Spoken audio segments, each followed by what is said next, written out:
दोस्तों, आपका स्वागत है हमारे चैनल एनवी नॉवल एक्सप्लोरर में, जहां मिलती हैं आपको रोमांचक कहानियां। दोस्तों, अगर आपको हमारी कहानियां पसंद आ रही हैं तो और कहानियों के लिए चैनल को सब्सक्राइब करना और वीडियो को लाइक करना ना भूलें। थैंक यू दोस्तों। गलत गलत, कोड की यह लाइन गलत है। तुम खुद को जियांगन विश्वविद्यालय का छात्र कहते हो और इतनी बड़ी गलती कर बैठे। अरे चेन फैंग, तुम्हारी हाथ की गति ठीक नहीं है। क्या तुम्हें हाल ही में कोई गर्लफ्रेंड मिली है? जब तक तुम टाइप करना खत्म करोगे तब तक उनका बचाव तैयार हो जाएगा और तुम हार मान लोगे। ठीक है, ठीक है, कैप्टन लू प्रभावशाली हैं। देखो, ये डेटा पैकेट छोटा लगता है, लेकिन एक बार जब यह नोड पर हमला करता है तो यह एक घातीय डेटा विस्फोट का कारण बनता है। अगर वे प्रतिक्रिया भी करते हैं तो इससे बचाव करना मुश्किल है। ये प्रतियोगिता आधे घंटे से ज्यादा समय से चल रही थी और पूर्वी कोहू राष्ट्र की टीम के सदस्य पसीने से तरबतर थे। शुरुआत से ही जियांगन विश्वविद्यालय के बाकी 3 सदस्यों ने उन पर लगातार हमला किया था। शुरुआती हमले बेहद भद्दे थे, जैसा कि उन्होंने कहा था। वे बस शिवम नाम के उस खिलाड़ी से नया कोड सीख रहे थे, इसलिए पूर्वी कोहू राष्ट्र के प्रतियोगियों ने उनके हमलों को आसानी से नाकाम कर दिया। स्वाभाविक रूप से पूर्वी कोहू राष्ट्र के खिलाड़ी ऐसा सुनहरा मौका नहीं छोड़ना चाहेंगे। अगर भारत टीम बहुत ज्यादा लापरवाह हो जाती तो वे भारत के नोड्स को भेद कर मैच जीतने का यह मौका भुना सकते थे। हालांकि सिर्फ 10 मिनट में ही उनका मनोबल पूरी तरह से टूट गया। भारत टीम की रक्षा कैसे बनाई गई थी? उन्होंने हर तरीका आजमाया, लेकिन उन्हें एक अभेद्य किले का सामना करना पड़ा। अगर भारत टीम उनके हमलों का सामना कर भी लेती तो उस खिलाड़ी शिवम के हाथ कीबोर्ड पर क्यों नहीं थे?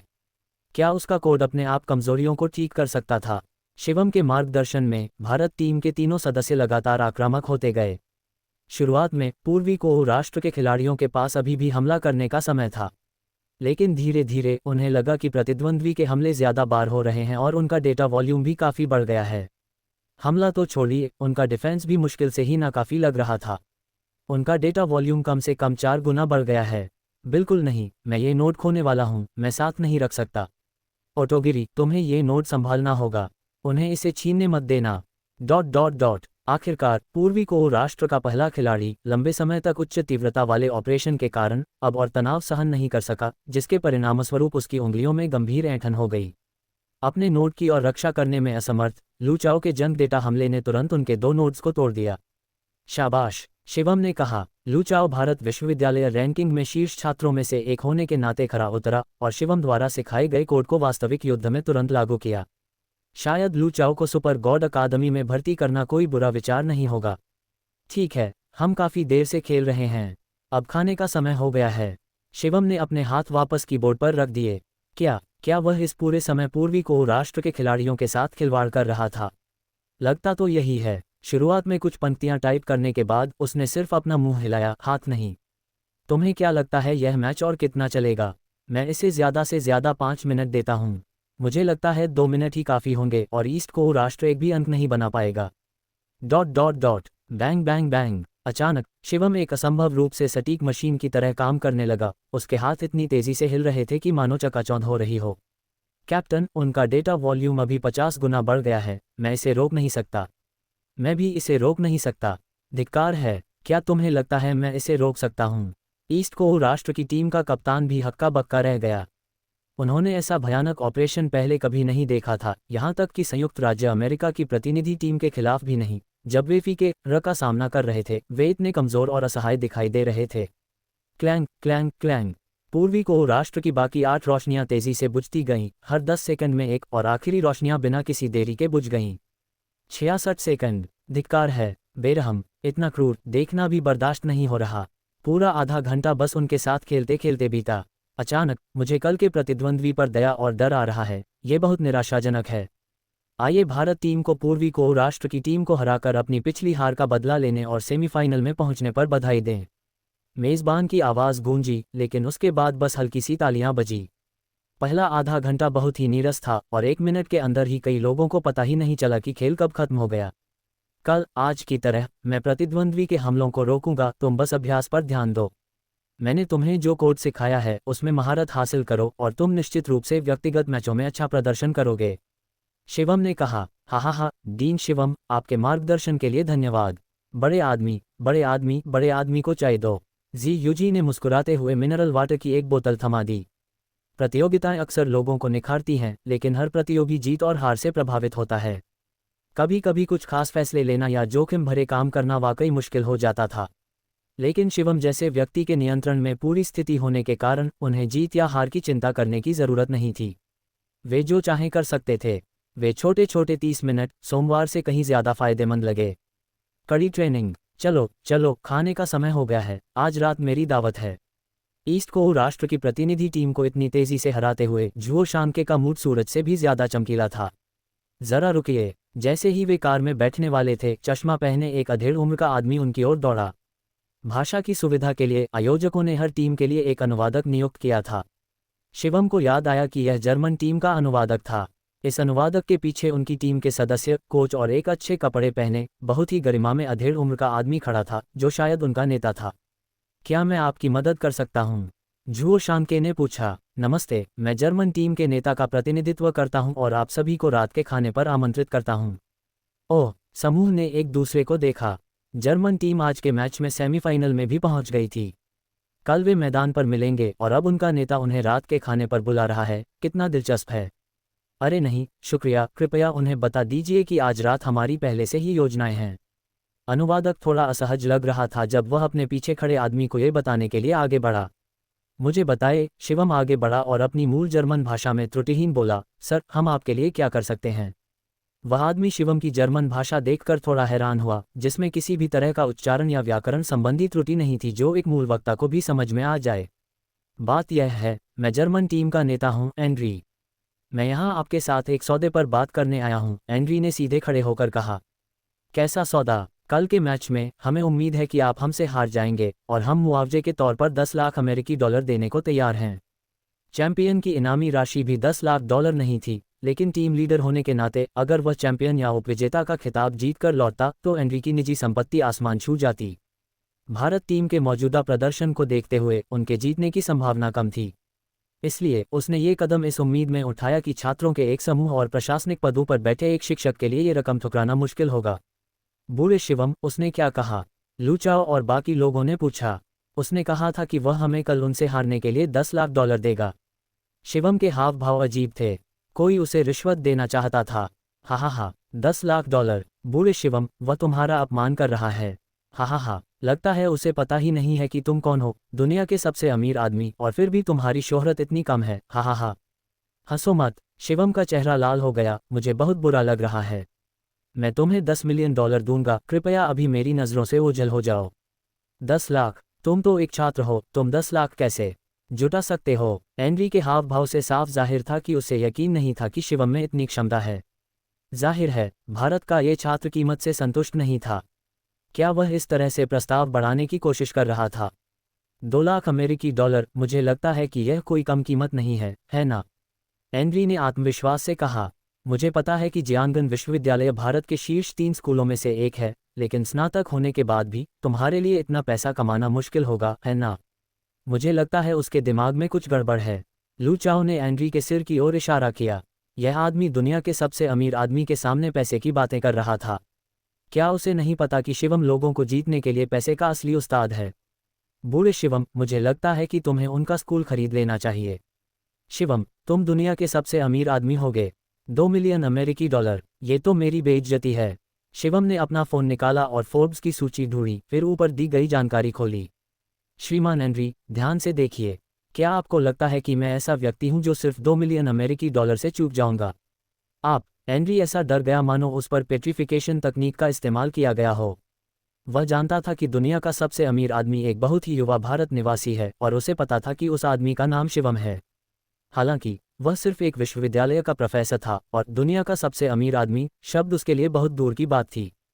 हो सकता है कि वह अपने जीवनकाल में इतनी ऊंचाई तक कभी न पहुंचे, इसलिए उसे सिर्फ नाम याद था और उस व्यक्ति के रूप रंग का एक धुंधला सा अंदाजा था। लेकिन हिडन एलिमेंटर बनने के बाद शिवम के जीवन स्तर में गुणात्मक उछाल आया। उसकी शक्ल सूरत और भी निखरती जा रही थी। उसकी तस्वीरों में कुछ मामूली बदलाव भी थे, लेकिन करीब से देखने पर एंड्री ने उसे पहचान लिया। ये तो दुनिया का सबसे अमीर आदमी शिवम ही था। हे भगवान, मैंने क्या कर दिया? एंड्री को अब अपनी नासमझी का एहसास हुआ। उसने तो दुनिया के सबसे अमीर आदमी पर पैसे लुटाने की कोशिश की थी। महज 2 मिलियन अमेरिकी डॉलर अगर 100 से भी गुना कर दिए जाएं, तो भी उसकी दौलत पर कोई असर नहीं होगा। और उसने कितना नीचतापूर्ण व्यवहार किया था। पीछे मुड़कर देखें तो ये तो बस आत्मा अपमान था। मिस्टर एंड्री, इज्जत पैसों से नहीं खरीदी जा सकती। आपको ये पैसे कल की प्रतियोगिता के बाद सिंगापुर की किसी अचानक यात्रा के लिए बचाकर रखने चाहिए। ये कहकर शिवम और उसके 3 साथी जुओ शांके के साथ कार में बैठ गए। बूढ़े शिवम, मैं अभी अभी बहुत ललचा गया था। चेन फैंग का सीना फूला नहीं समा रहा था। हालांकि उसके बगल में खरबों डॉलर का एक सुपर रिच टाइकून खड़ा था, फिर भी वह अपनी जिंदगी में 2 मिलियन भी नहीं कमा पाया। अगर शिवम न होता तो शायद उसके मन में कुछ डरावने विचार आते। सिर्फ खुद को दोष मत दो, मैं भी ललचा गया था, लू चाओ ने कहा। अरे, इतनी छोटी बात मत करो। शिवम जानता था कि इतनी बड़ी रकम कई छात्रों के लिए वाकई बहुत बड़ा प्रलोभन होती है, लेकिन भारत का सम्मान सबसे ऊपर है। क्या तुम लोग मेरी तकनीक नहीं सीखना चाहते? प्रतियोगिता के बाद मैं तुम्हें एक जगह ले जाऊंगा और जब तुम लौटोगे तो मैं गारंटी देता हूं कि तुम इन मामूली 2 मिलियन अमेरिकी डॉलर से कहीं ज्यादा कमाओगे। शिवम उनकी भावनाओं को समझता था। वे एंड्री की मांगों को ठुकरा देते, लेकिन उनके दिलों में जरूर कुछ बेचैनी होती।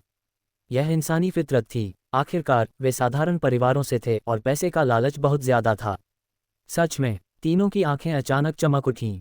उन्होंने पैसे कमाने के बारे में सुना, लेकिन उससे भी ज्यादा जरूरी शिवम की तकनीक सीखने के बारे में। अगर उनके पास ये तकनीक होती तो वे आसानी से किसी भी तकनीकी कंपनी में सूचना सुरक्षा निदेशक बन सकते थे। अगर मैं तुम्हें धोखा दे रहा हूं तो मैं कुत्ता बन जाऊंगा। मैंने अपनी तकनीक वहीं से सीखी है, शिवम ने कहा। अरे शिवम, मुझे 1-2 तरकीबें क्यों नहीं सिखाते? युवाओं को इतनी खुशी से बातें करते देखकर जुओ शाम के भी खुद को रोक नहीं पाए और बीच में बोल पड़े। हा, मिस्टर जुओ, आप इतनी जवानी में काम करने की उम्र से बाहर हो गए हैं। अगर आपका कोई बेटा है तो मैं उसके लिए कुछ कर सकता हूँ। आप सीनियर्स को कम आंक रहे हैं। क्या आप ग्रेजुएट होना भी चाहते हैं?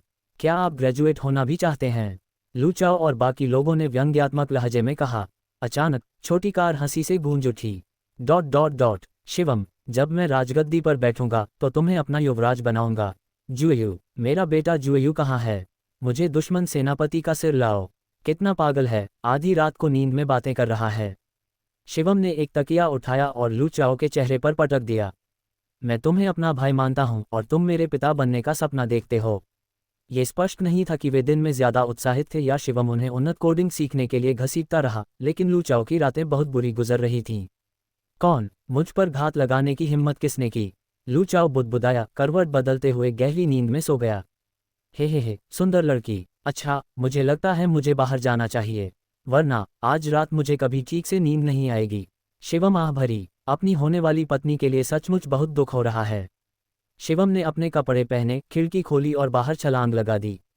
वह कुशलता से पेड़ों के बीच से कूदकर होटल के दक्षिणी निकास द्वार से गायब हो गया। समुद्र के किनारे बसे शिवम ने चट्टानी किनारे पर बैठने के लिए अनायास ही एक जगह ढूंढ ली। तारों की हल्की रोशनी में उसने पोटेंशियल गाइडिंग तकनीक का अभ्यास करना शुरू कर दिया और एक गुप्त तत्वदर्शी बनने के बावजूद कभी आराम नहीं किया। पूरी जान लगाकर शिवम मानो उस माहौल में घुल मिल गया, टकराती लहरों, तैरते समुद्री पानी और हल्की समुद्री हवा के साथ। किसने सोचा था कि वह अकेले चुपके से बाहर निकल जाएगा? परछाई में तंग वर्दी पहने 3 लोग कुछ 100 मीटर की दूरी से शिवम को देख रहे थे। क्या इसमें कोई शक है? यही वो लड़का है जिसे ब्रेला चाहती है ना?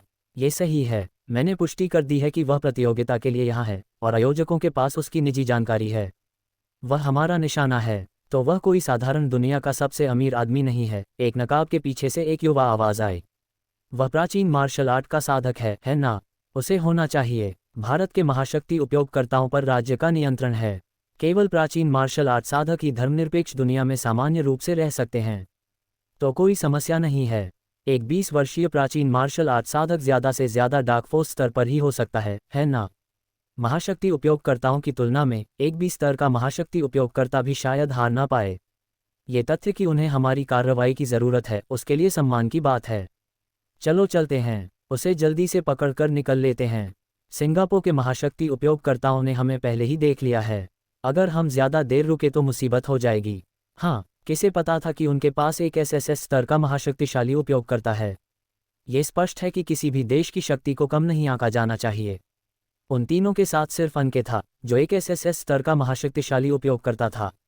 अगर वे आपस में उलझ गए तो बड़ी मुसीबत में पड़ जाएंगे। तीनों ने तुरंत अपनी नज़र उस चट्टान पर केंद्रित कर दी जहां फांग जुएयू बैठा था, लेकिन फिर वे झिझक गए। वह भी कुछ देर पहले ही आंखें बंद करके वहां बैठा था। पलक झपकते ही वह कैसे गायब हो गया? अरे, तुम तीनों क्या कर रहे हो? घूमने? क्या ये कैसे हो सकता है? तीनों को ऐसा लगा जैसे उनके शरीर बर्फ से जम गए हों। यह आवाज़ साफ तौर पर उनके पीछे से आ रही थी, लेकिन एक प्राचीन मार्शल आर्टिस्ट, जिसकी तुलना शायद बी लेवल के महाशक्तियों के उपयोगकर्ता से भी नहीं की जा सकती, उनके सामने ये सब कैसे कर सकता है?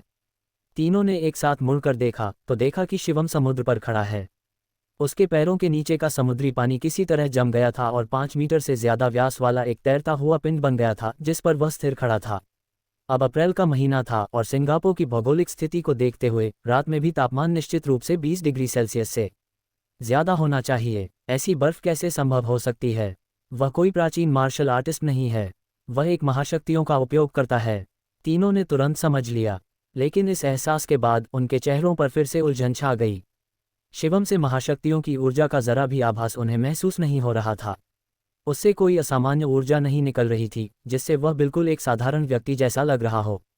तो तुमने गौर किया? शिवम ने धीरे धीरे समुद्र तट की ओर बढ़ते हुए कहा।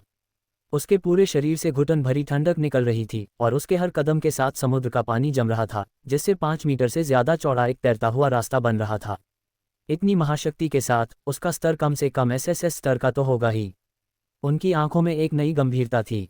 उन्होंने अपने प्रतिद्वंद्वी को बहुत कम आंका था। तापमान को नियंत्रित करने वाले महाशक्ति उपयोगकर्ता असामान्य नहीं थे, लेकिन निम्न स्तर वाले इस स्तर का प्रभाव हासिल नहीं कर सकते थे। समुद्री जल को तुरंत जमा देने की क्षमता एसएस स्तर के उपयोगकर्ताओं के लिए भी असंभव थी। 2 एसएसएस स्तर के महाशक्ति उपयोगकर्ता या एक महाशक्ति उपयोगकर्ता। महाशक्ति उपयोगकर्ताओं की दुनिया में एसएसएस स्तर को पार करने वालों को सामूहिक रूप से महाशक्ति उपयोगकर्ता कहा जाता था। सभी महाशक्ति उपयोगकर्ताओं का दर्जा भारत के जन्मजात मार्शल कलाकारों के समान था और आमतौर पर वे हल्के में काम नहीं करते थे। यह एक अलिखित नियम था। इसके अलावा किसी भी महाशक्ति का प्रयोग करने वाले को किसी दूसरे देश में प्रवेश करने वाला माना जाएगा। इस खोज से गंभीर संघर्ष भी भड़क सकता था। अनके को यहाँ देखकर शिवम आश्चर्यचकित रह गया। क्या ऐसा हो सकता है कि सिंगापुर के महाशक्ति प्रयोगकर्ताओं ने उन पर ध्यान नहीं दिया हो? तुम्हें किसने भेजा? शिवम की नज़रें उन पर पड़ीं। क्या ये ऑस साम्राज्य था, पूर्वी आक्रमणकारी, या कोई और? शिवम को यह संभव नहीं लगा कि ऑस साम्राज्य के मुद्रा बाजार पर उसका पिछला हमला पूरी तरह से गुप्त रह सके। शायद उन्हें ये जानने का कोई तरीका था कि वह मास्टरमाइंड था, लेकिन तब से काफ़ी समय बीत चुका था। इसके अलावा इतने बड़े हंगामे के बीच उसकी सौतेली माँ जूंग शिन्यान निश्चित रूप से इन देशों पर ज़्यादा ध्यान देगी। शिवम परिवार के छिपे हुए तत्वों के नियंत्रण में होने के कारण उन्हें इतना दुस्साहस नहीं करना चाहिए था। ओह, मैं समझ गया। शिवम को अचानक कुछ दिन पहले जियाओई द्वारा दी गई एक चेतावनी याद आ गई। तुम लोगों को ब्रेला ने काम पर रखा था, है ना? मुझे पकड़ना चाहते हो? मुझे वो तकनीकें सौंपने की धमकी दो, बस इतना ही। शिवम को सोचने की ज़रूरत नहीं पड़ी। इसके अलावा उनके पास उसका अपहरण करने की कोशिश करने का कोई कारण नहीं था। चूंकि तुम्हें पता है, हमारे साथ आओ या सीधे सामान सौंप दो और मैं तुरंत चला जाऊंगा। एनके के शब्दों में थोड़ी रियायत की झलक थी। शिवम की ताकत किसी भी तरह से एसएसएस स्तर के महाशक्ति उपयोगकर्ता से कम नहीं थी और शायद उसे एक महाशक्ति उपयोगकर्ता भी कहा जा सकता था। हालांकि वे 3 थे, फिर भी एनके को ज्यादा भरोसा नहीं था। तुम्हारे साथ चलो, क्या तुम योग्य भी हो? अचानक आत्मविश्वास से भरकर शिवम के शरीर से एक अनोखी आभा निकली जिससे तीनों को अपनी श्रेष्ठता का एहसास हुआ, क्योंकि महाशक्ति उपयोगकर्ता उसके सामने पूरी तरह से गायब हो गए। एनके भी एक महाशक्ति उपयोगकर्ता था। हालांकि इस श्रेष्ठ आभा से दबा हुआ था, फिर भी उसके पास कोई विकल्प नहीं था। उसके पास विद्युत शक्तियां थीं, जो महाशक्तियों के उपयोगकर्ताओं के बीच अपनी विनाशकारी शक्ति के लिए जानी जाती थीं। जब उसने और ब्रेला ने पिछले संगठन को उखाड़ फेंका, तो उसने अकेले ही 2 महाशक्तियों को हरा दिया था। यही उसकी सबसे बड़ी गारंटी थी। भले ही शिवम भी एक महाशक्तियों का उपयोग करता था, बर्फ की शक्तियां रक्षात्मक रूप से मजबूत थीं, लेकिन बिजली का मुकाबला नहीं कर सकती थीं। बूही, उनसे निपटने में मेरी मदद करो, शिवम आदतन चिल्लाया। क्या कोई और है? शिवम की बात सुनकर तीनों कांप उठे, मानो कोई और आसपास ही छिपा बैठा हो। फिर भी उन तीनों ने इसे बिल्कुल भी नहीं देखा था। दुश्मन को न पहचान पाने का मतलब सिर्फ एक ही था, ये व्यक्ति एक और महाशक्तियों का उपयोगकर्ता था और चुपके से वार करने में माहिर था। शिवम से निपटना ही उनके लिए सिरदर्द था। अगर कोई और आ जाता तो वे सचमुच मुश्किल में पड़ जाते। ये काम इतना मुश्किल क्यों है? अनके के चेहरे पर एक अजीब सी गंभीरता उभर आई। पहले तो उन्हें लगा कि वे किसी आम इंसान से निपट रहे हैं, शायद सुरक्षा के लिए कुछ विशेषज्ञों के साथ। किसने सोचा होगा कि उनका निशाना कोई महाशक्तिशाली व्यक्ति होगा? लेकिन कुछ सेकंड बीते और कोई नहीं दिखा। अरे, मैं भूल ही गया, मैंने गूली को लंबी छुट्टी दे दी थी। शिवम ने अपना माथा पीट लिया। माफ करना, माफ करना। घबराओ मत, मैंने अपने अंगरक्षक को एक आज छुट्टी है। वह यहाँ नहीं है। मैं तो बस आदत से चिल्लाया था। तुम हमारे साथ खिलवाड़ कर रहे हो। शिवम की बात सुनकर अनके का चेहरा गुस्से से लाल हो गया। वे सचमुच चौंक गए थे। एक बार जब हम तुमसे ज़रूरी जानकारी निकाल लेंगे तो हम तुम्हारे हाथ पैर तोड़कर तुम्हें समुद्र में फेंक देंगे। अनके ने घोषणा की जैसे ही उसकी हथेलियों में बिजली के 2 कड़कते गोले दिखाई दिए। बिजली के गोले तीखे भालों में बदल गए।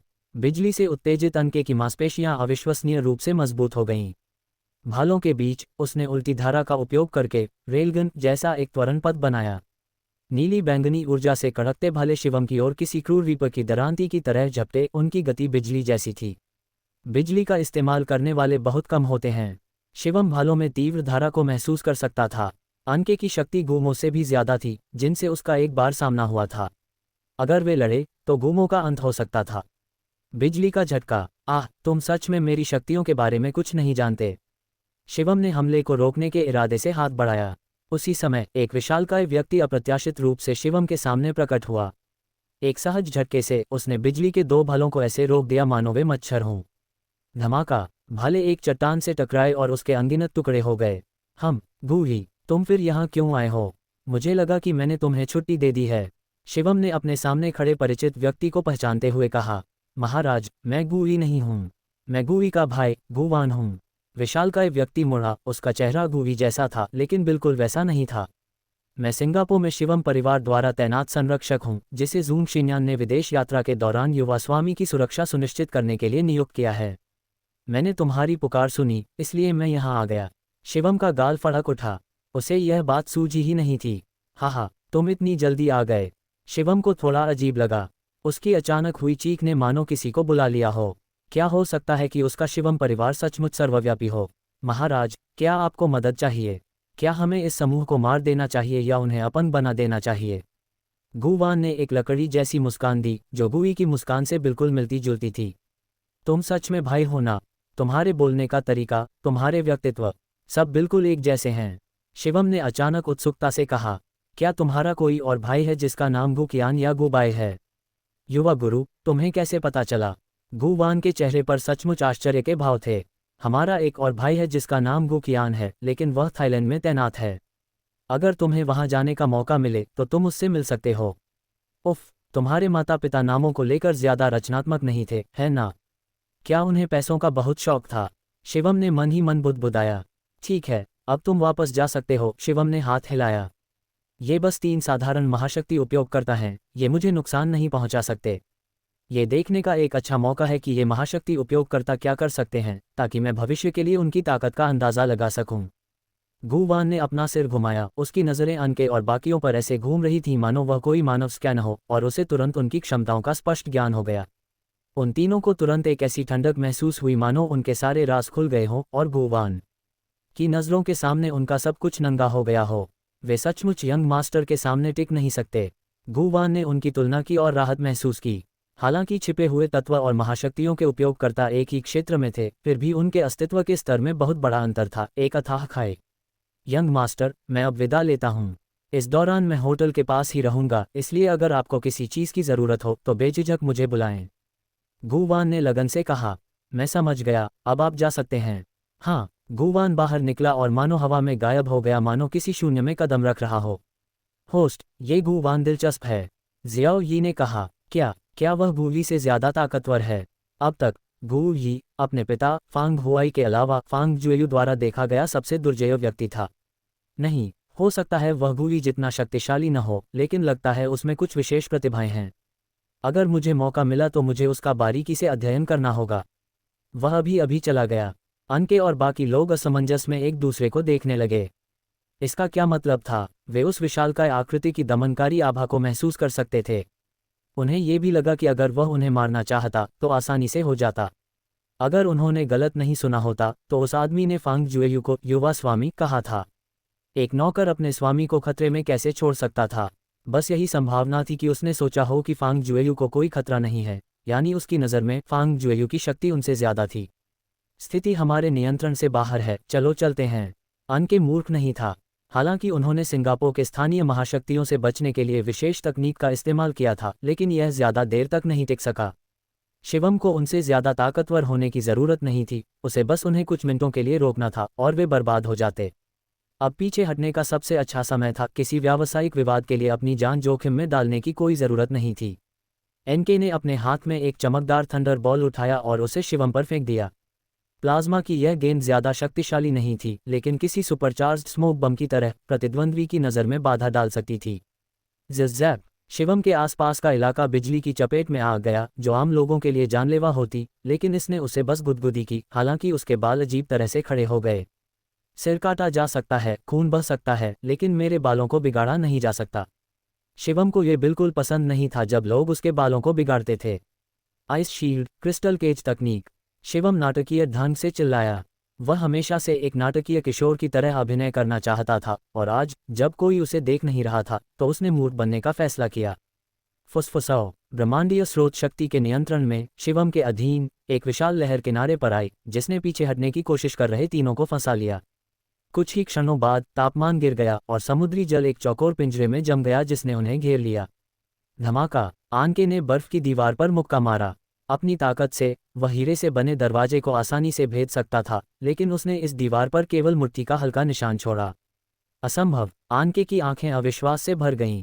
मुझे कोशिश करने दो। एक और दुबले पतले आदमी की मांसपेशियां अचानक फूल गईं, जो 6 फीट से भी कम से बढ़कर 9 फीट से ज्यादा हो गईं। वह एक महाशक्ति का उपयोग करता था जो अपनी शारीरिक शक्ति को बढ़ा सकता था, जो सबसे आम प्रकारों में से एक है। धमाका! वह केवल एक एसएसएस स्तर का महाशक्ति उपयोग करता था। हालांकि आनके की ताकत थोड़ी कम थी, लेकिन उसकी विनाशकारी शक्ति उससे कहीं ज्यादा थी। अगर मैं इसे तोड़ नहीं सकता, तो अपनी ऊर्जा बर्बाद मत करो। आनके ने अपनी सारी शक्ति अपने दाहिने हाथ में इकट्ठा की, उसकी मुट्ठी बिजली की तरह चटक रही थी, और उसने जोर से मुक्का मारा। इस बार, पूरा बर्फ का पिंजरा हिल गया, और बर्फ की दीवार में एक दरार इतनी बड़ी हो गई कि एक इंसान उसमें से निकल सके। जाओ, वह बहुत ताकतवर है, हम उसका मुकाबला नहीं कर सकते। आनके और भी चिंतित हो गया। ताकत का अंतर बहुत बड़ा था, और पूरी ताकत न लगाने के बावजूद, उसे लगा जैसे शिवम उनके साथ खिलवाड़ कर रहा हो। अग्निशैली, फीनिक्स फूल जुत्सु। जैसे ही वे बर्फ के पिंजरे से बाहर निकले, विशाल, झुलसा देने वाले आग के गोले उनकी ओर तेजी से बढ़े। अग्नि तत्व महाशक्ति। वह आइसर प्रकार का नहीं, वह एक द्वितत्व महाशक्ति उपयोग करता है। आनके घबराहट में चिल्लाया। हर महाशक्ति उपयोगकर्ता के पास सिर्फ एक ही क्षमता नहीं होती। कुछ प्रकृति के प्रिय होते थे, जिनमें 2 या 3 क्षमताएं जागृत होती थीं, जिससे वे दुर्जेय प्रतिद्वंद्वी बन जाते थे, जो अकेले कई विरोधियों का सामना करने में सक्षम होते थे। Boom boom! आग के गोले अविश्वसनीय रूप से तेज थे। आनके को छोड़कर, जो अपनी तीक्ष्ण समझ और चपलता के कारण चकमा दे सकता था, बाकी 2 को कुछ चकमा देने के बाद आग के गोले सीने में लग गए। दोनों पुरुषों की छाती धंस गई, काली पड़ गई, जमीन पर गिर पड़े, खून की उल्टी कर रहे थे, जिंदा या मरा हुआ, पता नहीं। Chris solo! आनके ने दांत पीस लिए। अगर उसने अभी पूरी ताकत नहीं लगाई, तो शायद यहीं उसकी मौत हो जाएगी। हालांकि प्रतिद्वंद्वी दोहरे तत्वों का इस्तेमाल करता था, लेकिन ये तत्व बिजली जितने विनाशकारी नहीं थे, इसलिए उसके पास अभी भी एक मौका था। आनके के शरीर से तेज बिजली चमकी, जिससे उसके आसपास की हवा सूख गई, और वह स्थिर हो गई जो किसी भी क्षण फूट सकती थी। वह क्या कर रहा है? वज्रपात करने के लिए पिकाचू का रूप धारण कर रहा है। शिवम ने असमंजस से आनके के तनावग्रस्त भाव को देखा। झटका! शिवम को अचानक अपनी त्वचा में झुनझुनी महसूस हुई क्योंकि बिजली के छोटे छोटे आंख हवा में भर गए थे। मुझे आश्चर्य है कि जब धरती से टकरा जाए तो तुम्हारी बिजली क्या कर सकती है। शिवम ने अपनी हथेली से जमीन पर थपथपाया, जिससे एक बवंडर उठा जिसने किनारे पर एक अविश्वसनीय रेत का बवंडर बना दिया। क्या? वायु तत्व और पृथ्वी तत्व की शक्तियाँ। आनके ने सिर्फ त्रितत्व उपयोगकर्ताओं के बारे में ही सुना था, फिर भी फांग जुएयू 4 अलग अलग क्षमताओं का प्रदर्शन कर रहा था। वह किस तरह का राक्षस था? रेतीले हस्तक्षेप के साथ फांग के का वज्र क्षेत्र गायब हो गया, और उसके शरीर पर धारदार रेत के ब्लेड से छिछले घाव हो गए। 4 तत्व महाशक्ति उपयोगकर्ता। फांग जुएयू हंसा और अपनी मुट्ठी भींच ली, जैसे उसकी हथेली में बिजली एक विशाल हथौड़े में बदल गई हो। माफ करना, मैं सिर्फ 4 तत्व उपयोगकर्ता नहीं हूँ, मैं एक सर्व तत्व उपयोगकर्ता हूँ। मेरे वज्र देवता के हथौड़े को देखो। शिवम ने अपने हाथ में वज्र ऊर्जा से बने विशाल हथौड़े को आनके पर जोर से घुमाया, जिससे धूल उड़ी और झुलसी हुई धरती का एक निशान छूट गया। धिक्कार है! आनके ने अपने हाथ आगे करके वज्र ऊर्जा से एक ढाल जैसी आकृति बनाकर हमले को रोक दिया। महाशक्तियों को मूर्त रूप देना केवल महाशक्तियों के उपयोगकर्ताओं द्वारा ही संभव था, और ऐसे भौतिक हमलों की शक्ति संघनित ऊर्जा के विशाल घनत्व पर निर्भर करती थी। अभी तक सीधे संपर्क के बिना भी उसे लगा कि शिवम की महाशक्ति का ऊर्जा घनत्व उसके अपने घनत्व से 3 गुना से भी ज्यादा था। ऊर्जा में इतनी असमानता के साथ वह कैसे बचाव कर सकता था। धमाका, विशाल हथौड़ा ढाल से टकराया जिससे एक जोरदार गर्जना हुई। बिजली के अनगिनत चाप चारों दिशाओं में फैल गए जिससे आधी रात में समुद्र तक दिन के उजाले की तरह जगमगा उठा। कुछ दूरी पर घास में एक पुरुष और एक महिला रोमांच की तलाश में थे। जब बिजली की चमक दिखाई दी तो युवक कांप उठा, उसे लगा कि कोई टॉर्च लेकर आया है। उसने जल्दी से अपने कपड़े पहने और इधर उधर देखा। जब उसे कोई नहीं मिला तो उसे राहत मिली। नीचे देखते हुए उसके चेहरे पर एक असहाय भाव था। वह शायद इतना डर गया था कि उसकी हालत खराब हो गई थी। हथौड़े के जबरदस्त बल ने अनके को दसियों मीटर पीछे धकेल दिया जिससे रेत पर एक लंबा निशान बन गया और उसके सामने की प्लाज्मा शील्ड अंततः हमले का सामना करने में असमर्थ हो गई। धमाका, शील्ड पर घनी दरारें दिखाई दी और इसी क्षण शिवम के नियंत्रण में थंडर हैमर एक छोटे मिसाइल जैसे जोरदार विस्फोट के साथ फट पड़ा। धमाका, अनके दूर जा गिरा। हालांकि एक महाशक्ति उपयोगकर्ता होने के नाते उसकी क्षमताएं उसके दोनों साथियों से कहीं ज्यादा थीं। महाशक्तियों से बना एक धुंधला कवच उसके शरीर के चारों ओर दिखाई दिया जो उसकी अंतिम रक्षा पंक्ति के रूप में काम कर रहा था। इस कवच ने उसकी लगभग आधी महाशक्ति को खत्म कर दिया, लेकिन उसकी विस्फोटक शक्ति को 60% से भी ज्यादा कम कर दिया। वह बेहद अस्त व्यस्त दिख रहा था, लेकिन असल में उसे बस मामूली चोटें आई थीं। ओह, काफी प्रभावशाली। शिवम ने शुरू में सोचा था कि वह अनके को आसानी से हरा सकता है, लेकिन वह उम्मीद से ज्यादा चालाक निकला। घायल, शिवम ने अपनी बांह पर एक हल्की सी खरोंच देखी। एक विचार से घाव तुरंत भर गया। अनके ने बिना एक पल भी गंवाए इस बात पर ध्यान दिया। पहले शिवम ने बताया था कि वह एक पूर्ण तत्व महाशक्ति उपयोग करता है और अब उसने 6 अलग अलग महाशक्तियों का प्रदर्शन किया था। प्रत्येक को बड़ी कुशलता से नियंत्रित किया जा रहा था। ये कल्पना करना मुश्किल था कि एक 20 वर्षीय व्यक्ति ने ये कैसे हासिल किया होगा। हे, अनके ने एक धूर्त मुस्कान दिखाए। बहुतत्व महाशक्ति उपयोगकर्ता निस्संदेह शक्तिशाली थे, लेकिन उनमें एक घातक दोष था। उनकी महाशक्ति का उपभोग अन्य महाशक्ति उपयोगकर्ताओं की तुलना में तेज था। उनकी शारीरिक क्षमता सीमित थी और अलग अलग परिचित महाशक्तियों के साथ संयुक्त हमले करते समय उनकी खपत कई गुना बढ़ जाती थी। फैंग जुएयू के 6 महाशक्तियों का इस्तेमाल करने की तो बात ही छोड़ दीजिए। वह ऊर्जावान लग रहा था, लेकिन शायद वह पहले ही अपनी सीमा पर पहुंच चुका था। महाशक्ति ऊर्जा के बिना महाशक्ति का प्रयोग करने वाला व्यक्ति एक साधारण इंसान से भी ज्यादा शक्तिशाली होता है। वास्तव में, जैसा कि अनके ने अनुमान लगाया था, फैंग जुएयू हाल ही में एक छिपे हुए तत्व तक पहुंचा था और उसकी ब्रह्मांडीय स्रोत शक्ति अभी पर्याप्त नहीं थी। हालांकि युद्ध कुछ ही मिनटों तक चला था, उसके पास अपनी ब्रह्मांडीय स्रोत शक्ति का 10% से भी कम बचा था। अनके ने मुस्कुराते हुए अपने बूट से एक हरी शीशी निकाली। यह उनके संगठन द्वारा विकसित एक दवा थी जो खोई हुई ऊर्जा को तुरंत वापस भरने में सक्षम थी। इस दवा के कोई गंभीर दुष्प्रभाव नहीं थे, हालांकि यह महंगी थी। प्रत्येक शीशी की कीमत कई मिलियन अमेरिकी डॉलर थी। जब तक बिल्कुल ज़रूरी न हो, इसका इस्तेमाल हल्के में नहीं किया जाता था। हालांकि इस बार अनके के पास और भी विचार थे। अगर वह शिवम को पकड़ लेता तो वह कई तकनीकों के मूल को उजागर कर सकता था और शायद बहुतत्व महाशक्ति उपयोगकर्ताओं के रहस्यों को उजागर करने के लिए उसके शरीर पर भी शोध कर सकता था। उसका विचार भागने का नहीं, बल्कि शिवम को जिंदा पकड़ने का था। छी! उसने शीशी उसकी बाह में इंजेक्ट कर दी और दवा तेजी से उसके पूरे शरीर में फैल गई, जिससे उसकी क्षीण महाशक्ति ऊर्जा फिर से भर गई। महाशक्ति उपयोगकर्ताओं के शरीर बेहद मजबूत और कोशिका शक्ति बहुत सक्रिय होती थी। एनके पर टिमटिमाते विद्युत चापों की उत्तेजना से उसकी कोशिकीय गतिविधि कई गुना बढ़ गई थी और शिवम के कारण उसके शरीर पर लगे घाव साफ दिखाई दे रहे थे। हा, भारत, इसकी उम्मीद नहीं थी, है ना? एनके ने व्यंग्य किया। अपने अंगरक्षक को दूर भेजना तुम्हारे जीवन का सबसे मूर्खतापूर्ण फैसला था। ओह, सच में? शिवम ने समुद्र तट की ओर देखा और लापरवाही से एब्जॉर्प्शन पाम का इस्तेमाल करके एक पेड़ की टहनी उठा लाया। क्या तुम्हें लगता है कि मैं तुम्हें बिना ऊर्जा के नहीं हरा सकता? हंफ, वाह! आनके पूरी तरह स्वस्थ, लड़ने के जोश से भरा हुआ था। उसका शरीर बिजली की तरह तेजी से आगे बढ़ा। उसकी मुट्ठी गरजती हुई सीधे शिवम के सिर की ओर बढ़ रही थी। अकेले 9 तलवारें, हथेली तोड़ने की तकनीक। इतनी जल्दी? आनके का दिल धड़क उठा। शिवम ने दिखाया। ऊर्जा में उतार चढ़ाव का कोई संकेत नहीं था, लेकिन उसका वार अनके की गति से भी तेज था और सीधे उस पर निशाना साधे गए मुक्के से टकराया। लेकिन उसकी मुट्ठी तो लोहे का सामना कर सकती थी, पेड़ की एक साधारण टहनी की तो बात ही छोड़िए, है ना? वह गलत था। सुपर गॉड अकादमी में सिखाई जाने वाली मार्शल आर्ट इतनी आसान नहीं थी। यहाँ तक कि निचले स्तर की मार्शल आर्ट, जो चौथे स्तर की सभ्यता के सार का एक चरमोत्कर्ष थी, में भी अनंत रहस्य छिपे थे। छी! पेड़ की नाजुक टहनी अन के की मुट्ठी में जा घुसी। वह दर्द से चिल्लाया, समय रहते पीछे नहीं हट सका, और शिवम ने उसके चेहरे पर जोर से थप्पड़ मारा। इस हथेली को तथागत दिव्य हथेली कहते हैं। शिवम ने उसके हाथ पर फूंक मारी। ठीक है, मैंने बहुत मजा कर लिया। वैसे भी तुम महाशक्तियों के उपयोगकर्ता कुछ खास नहीं हो। शिवम जानता था कि यहाँ की गड़बड़ी ने शायद काफी ध्यान आकर्षित किया होगा और जल्दी निकल जाना ही बेहतर होगा। उसने कुछ क्यूई पुनःपूर्ति गोलियां निकाली और उन्हें पूरा निगल लिया। यह है, एनके ने सुना था कि भारत के पास चमत्कारी अमृत हैं जो न केवल चोटों और ऊर्जा को बहाल करते हैं, बल्कि उन्नत गोलियां मृतकों को भी पुनर्जीवित कर सकती हैं। हालांकि ऐसी चीज़ों को बेहद कीमती माना जाता था, जिन्हें जनजात क्षेत्र के प्राचीन मार्शल कलाकार भी संजोकर रखते थे। लेकिन शिवम का व्यवहार कीमती गोलियां खाने से ज्यादा नाश्ता करने जैसा था। जैसे जैसे गोलियां उसके पेट में धीरे धीरे पचती गईं, शिवम का पूरा शरीर एक बार फिर समृद्ध ब्रह्मांडीय स्रोत शक्ति से भर गया। वाह! एक झोंका आया और शिवम एक बार फिर चटकती बिजली की चमक में लिपट गया। उसके एक तरफ से चिलचिलाती गर्मी निकल रही थी, जबकि दूसरी तरफ इतनी ठंड थी कि बर्फ बन गई, जिससे एक विस्मयकारी आभा पैदा हो रही थी जो किसी वज्र देवता के अवतरण की याद दिला रही थी। तुम्हें लगता है कि सिर्फ तुम्हारे पास ही ड्रग्स है और मेरे पास नहीं। मेरे पास तुम्हारी कल्पना से 1000 गुना ज्यादा गोलियां हैं। वे कभी खत्म नहीं होती। क्या इससे तुम्हें गुस्सा आता है? जवाब दो, क्या इससे तुम्हें गुस्सा आता है? भारत यार, तुम आखिर चाहते क्या हो?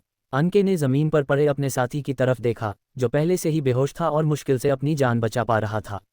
सिंगापुर की यह यात्रा उनके लिए एक बुरे सपने में बदल गई थी। मैं क्या चाहता हूँ? शिवम इस सवाल से हैरान था। क्या मुझे तुमसे यह नहीं पूछना चाहिए था? मैं तो यहाँ आराम कर रहा था, अपने काम से काम रख रहा था, और तुम तीनों ने मुझ पर हमला करने का फैसला कर लिया। और अब तुम पूछ रहे हो कि मैं क्या चाहता हूँ? शिवम के शब्द गुस्से से भरे थे, लेकिन वह सही था। उन्होंने ही तो मुसीबत शुरू की थी। अगर शिवम उन तीनों को मार भी गिराता तो भी यह आत्मरक्षा ही होती। चलो चलते हैं। अब से हम कभी भारत में कदम नहीं रखेंगे और हम कभी भारत के लोगों पर हाथ नहीं उठाएंगे। अनके ने आखिरकार समझौता करने का फैसला किया। वे उसे हरा नहीं सकते थे, और शिवम जैसे व्यक्ति के सामने, जो गोलियों को भोजन की तरह मानता था और घोर युद्ध में भी नहीं थकता था, क्षोभ का सहारा लेना बेकार होता। तुम्हें जाने दिया। शिवम ने भौहें चढ़ाईं। तुम मुझे मारने आए थे, अब जब तुम जीत नहीं सकते तो तुम दया की भीख मांगना चाहते हो। दुनिया में इससे आसान कोई काम नहीं है। तो फिर तुम क्या चाहते हो? जिसने भी तुम्हें मुझे पकड़ने भेजा है, वापस जाओ और उन्हें मार डालो। शिवम ने ठंडे स्वर में कहा। उसे एहसास हुआ कि वह अतीत में अपने दुश्मनों के प्रति बहुत दयालु रहा था। हाल ही में हुई अपनी उन्नति के बाद से उसका जीवन स्तर ऊंचा हो गया था और उसमें एक अटूट गर्व की भावना उभर रही थी। एक शेर को चींटी की परवाह नहीं होती, लेकिन एक देवता एक नश्वर को अपना अपमान करने की अनुमति क्यों देगा? असंभव। एनके और अन्य लोगों का ब्रेला के साथ गहरा रिश्ता था, जो उनके संगठन द्वारा पकड़े जाने के बाद के कठिन काले दिनों में बना था। ये रिश्ते आम दोस्ती से कहीं ज्यादा मजबूत थे। ब्रेला को मारने के बजाय अनके खुद मरना पसंद करेगा। अगर तुम्हें पैसे चाहिए तो मैं तुम्हें दे सकता हूं, लेकिन ब्रेला को मारने के लिए कहना मुझे एक बंद गली में धकेलने जैसा है। पहली बार अनके के चेहरे पर एक अजीब सा भाव दिखा, जो बरसों पहले ही देखा गया था जब उन्होंने विद्रोह करके संगठन को तबाह कर दिया था। फिर से बंद गली। शिवम ने यह मुहावरा एक से ज्यादा बार सुना था। शायद मैंने तुम्हें नहीं बताया, लेकिन कई लोगों ने मुझसे यही कहा है। आखिरकार मछली मर गई, लेकिन जाल कभी नहीं फटा। तुम पिछड़े भारत वाले तकनीक की ताकत कभी नहीं समझ सकते। अनके ने अपने बूट में से एक नीली शीशी निकाली। क्या तुम्हारा बूट डोरेमोन की अंतहीन जगह वाली जेब जैसा है? शिवम मजाक करने से खुद को रोक नहीं पाया। उन बूटों में कितनी चीजें छिपी थीं, कितनी बकवास। शीशी खोलते हुए अनके ने मन ही मन बुदबुदाया, इसके इस्तेमाल से गंभीर दुष्प्रभाव होंगे, लेकिन यह मेरी जान गंवाने से तो बेहतर है। चुप। नीली शीशी एक बार फिर अनके की बाह में डाल दी गई। कुछ ही क्षणों बाद अनके का पूरा शरीर कांप उठा और शीशी उसके हाथ से गिरकर चटककर जमीन पर गिर गई। अनके का शरीर बहुत दर्द में लग रहा था। उसकी मांसपेशियां और नसें अस्वाभाविक रूप से उभरी हुई थीं, मानो उसके शरीर से शक्ति फूटने वाली हो। मेजबान, यह एक उन्माद की गोली जैसा औषधि है, जो किसी महाशक्ति के उपयोगकर्ता की जीवन शक्ति और सहन शक्ति को कम करके उसकी क्षमताओं को अस्थायी रूप से उसकी सीमा से परे बढ़ा देता है। उसकी वर्तमान शक्ति आपके भारत के स्वर्गीय मानव लोक के लगभग बराबर है। ओह, ये तो प्रभावशाली है। एक स्वर्गीय मानव लोक एक मध्यम स्तरीय छिपे हुए तत्व के बराबर था, जिसका सामना करना अब शिवम को भी थोड़ा चुनौतीपूर्ण लग रहा था। क्या तुम्हें गुवान को ये काम नहीं करने देना चाहिए? जियाओ ये थोड़ा चिंतित था। जरूरत नहीं, मत भूलना, मैंने हाल ही में एक बड़ी चाल सीखी है। शिवम बिल्कुल शांत रहा। ओह ठीक है, लेकिन अपनी मौजूदा ताकत से तुम शायद अपनी मूल शक्ति का 10% भी नहीं निकाल पाओगे, है ना? ये तो उससे भी बुरा है। मैं तो पहली चाल की 10वीं शक्ति भी नहीं जुटा पा रहा हूँ। शिवम ने कहा, लेकिन उसे गिराना ज्यादा मुश्किल नहीं होना चाहिए। धड़क, आंके के भीतर एक प्रबल अलौकिक ऊर्जा उमड़ पड़ी, जिसे सहना उसके लिए भी मुश्किल था। उसकी त्वचा से खून रिस रहा था, लेकिन उसकी आभा शिवम को बेचैन कर रही थी। दिलचस्प है, शिवम ने सोचा।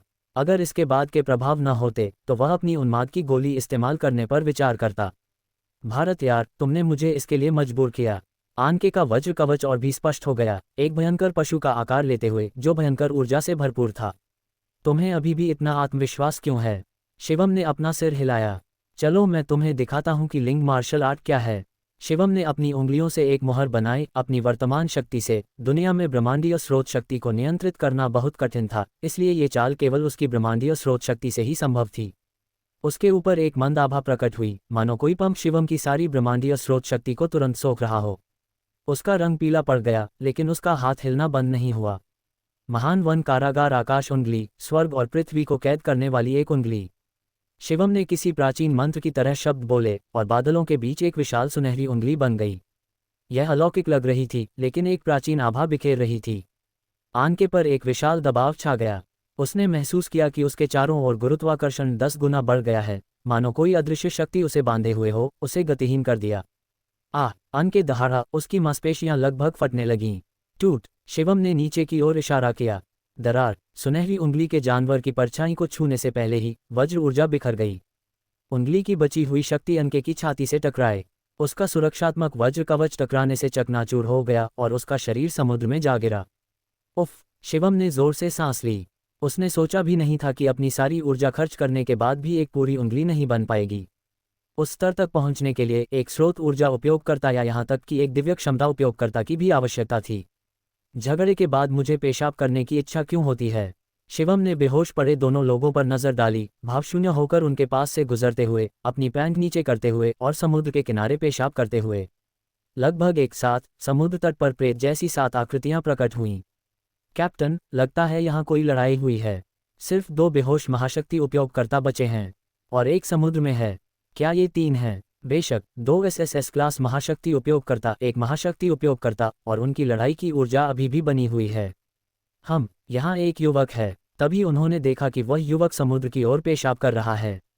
तुम कौन हो? प्रमुख महाशक्ति उपयोगकर्ता ने अपनी आभा शिवम पर केंद्रित कर दी। तुम सब क्या कर रहे हो? शिवम ने उनके आने का बहुत पहले ही आभास कर लिया था। उसने घबराहट का नाटक किया। मैं तो बस शौच के लिए आया था, और तुम कौन हो? भारत आदमी। महाशक्ति उपयोगकर्ताओं ने थोड़ी सावधानी दिखाई। अपनी तरह के लोगों में भारत लोगों से सबसे कम खिलवाड़ किया जा सकता था, खासकर उस रहस्यमयी महिला से जिसका सामना शक्तिशाली देश भी नहीं कर सकते थे। कैप्टन, उसमें जरा भी ऊर्जा नहीं है, बस एक साधारण इंसान है। उसके पीछे बैठे महाशक्ति प्रयोगकर्ता ने कहा। क्या वे पहले ही जा चुके होंगे? उन्होंने चारों ओर देखा और ऐसा ही लगा। क्या तुम लोग विकृत लोग हो जो रात में किसी को पेशाब करते देखने के लिए घात लगाए बैठे हो?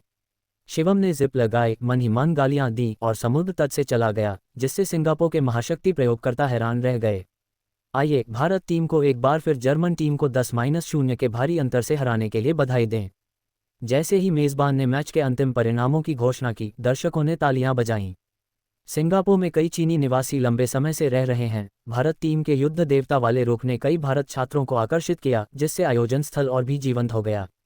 बगल के आयोजन स्थल पर एक और मैच भी समाप्त हो गया था, जिसमें फेईकीर के नेतृत्व वाली संयुक्त राज्य अमेरिका की टीम ने भी अपने प्रतिद्वंद्वियों के खिलाफ 10-0 के अंतर से जीत हासिल की। फेईकीर नाम की लड़की ठंडे और भावशून्य भाव से मंच से उतरी और गलियारे के अंत में गायब हो गई। ऐसा लग रहा था कि उसे भीड़ भाड़ से नफरत थी और वह एकांत पसंद करती थी। क्या आप सभी ने देखा कि डीन शिवम की हत्या की मंशा आज असाधारण रूप से प्रबल लग रही थी? हाँ, कल डोन को राष्ट्र के साथ हुए मैच में पहले से आखिरी पॉइंट तक सिर्फ 66 सेकंड लगे थे और आज 30 सेकंड से भी कम।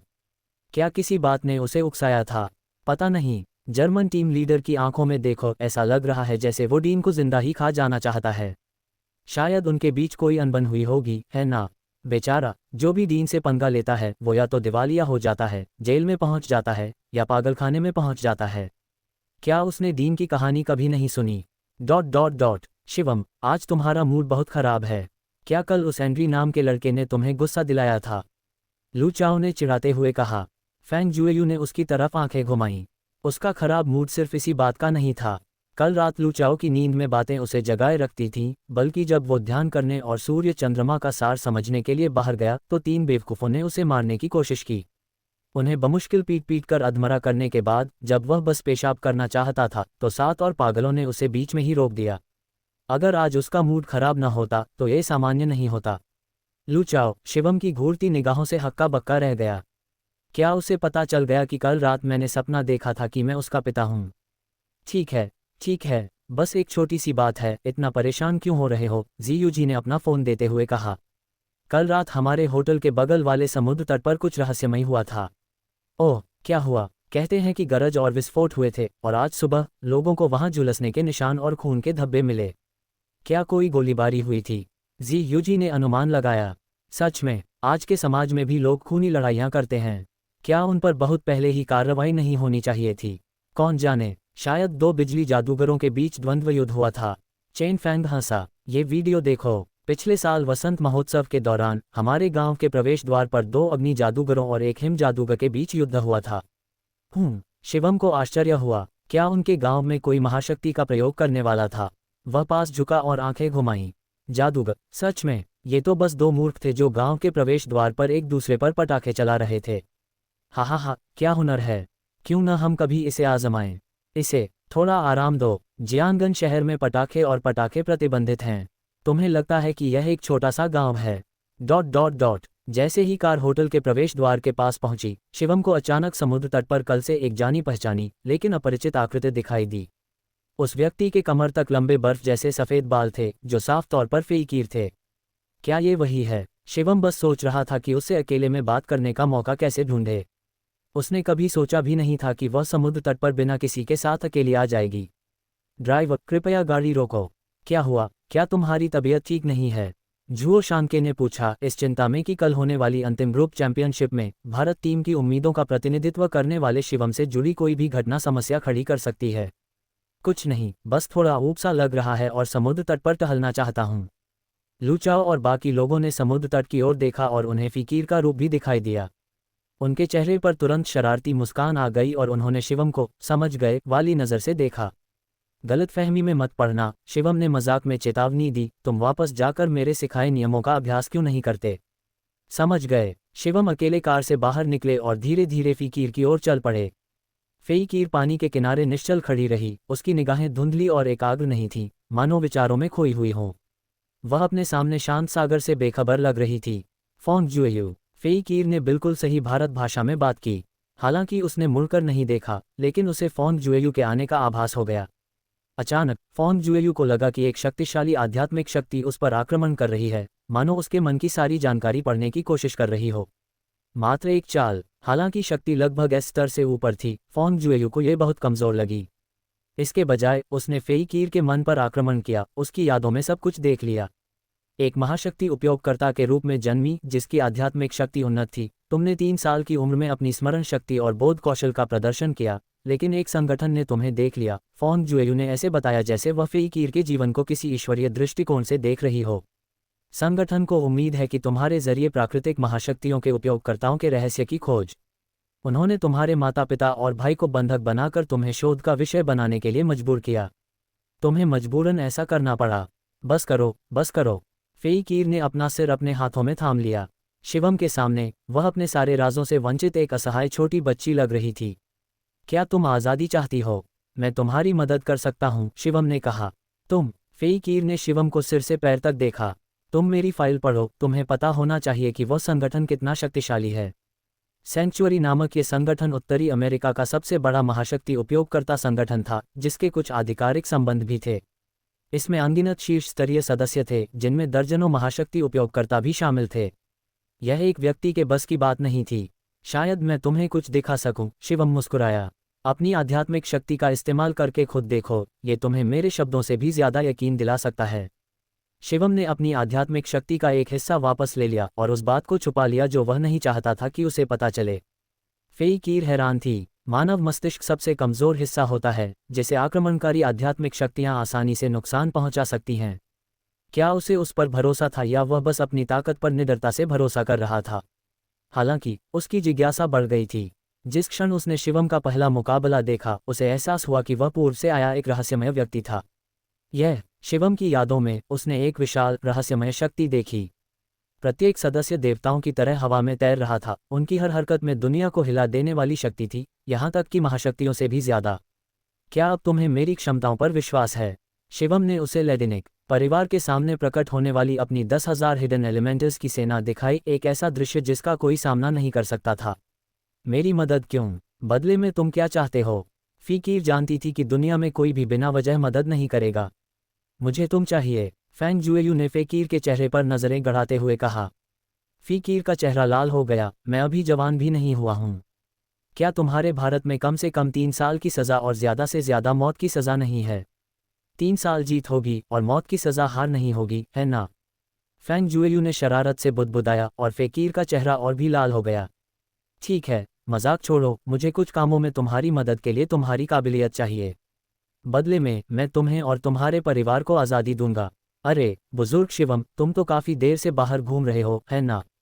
शिवम अभी अभी होटल के कमरे में आया था और लू चाओ और बाकी दोनों उसे देखकर मुस्कुरा रहे थे। सच बताओ, तुम क्या कर रहे थे? तुम जानवर हो, वो अभी तो कानूनी तौर पर बालिग भी नहीं हुई। चुप रहो, तुम सब। शिवम ने पलटवार करते हुए आंखें घुमाईं। तुम इतने गंदे दिमाग वाले लोग जियांगन यूनिवर्सिटी में कैसे पहुंच गए? उफ, हमारे देश का भविष्य मेरे जैसे बेहतरीन युवा प्रतिभाओं पर टिका है। छी, कितनी बेशर्मी है। अगर पूरा भारत तुम्हारे जैसा होता तो शायद हम दुनिया का सबसे गरीब देश बन जाते। बकवास, तुम्हें क्या पता? इसे कहते हैं निवेश। निवेश? शिवम को पता नहीं कहाँ से कैलकुलेटर मिल गया और वो गिनने लगा। तुम हिसाब लगाओ, मैंने इतना सारा पैसा खर्च किया, आखिर कितना कमाया? तीनों एक पल के लिए स्तब्ध रह गए। बाकी सब तो छोड़िए, शिवम ने टेंगक्सुन के शेयर खरीदने में बहुत पैसा खर्च कर दिया था। ऐसा लग रहा था कि उसने अरबों अमेरिकी डॉलर खर्च किए हैं, लेकिन अब टेंगक्सुन का बाजार मूल्य 1.2 ट्रिलियन अमेरिकी डॉलर से ज्यादा हो गया था। शिवम के अरबों डॉलर लगभग दोगुने हो गए थे। सिर्फ आधे साल में अरबों कमाकर कौन कह सकता है कि वह पैसा बर्बाद कर रहा है? ये तो एक बिजनेस जीनियस था, है ना? उसने भारत के रेगिस्तान प्रबंधन में करोड़ों अमेरिकी डॉलर खर्च किए थे। क्या आपको लगता है कि उसने बहुत कुछ खो दिया? बड़ी भूल। उस इलाके में जो उसे राज्य से मिला था, एक विशाल फिल्म सिटी बनने के बाद उसे विभिन्न उद्योग श्रृंखलाओं से सालाना कम से कम अरबों डॉलर मिलेंगे।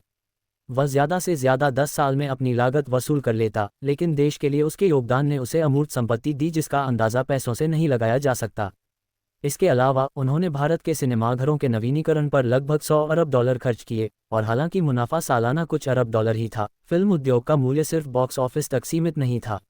एक बार शिवम का फिल्म साम्राज्य स्थापित हो गया तो वह एक और विशाल उद्योग श्रृंखला बन जाएगा।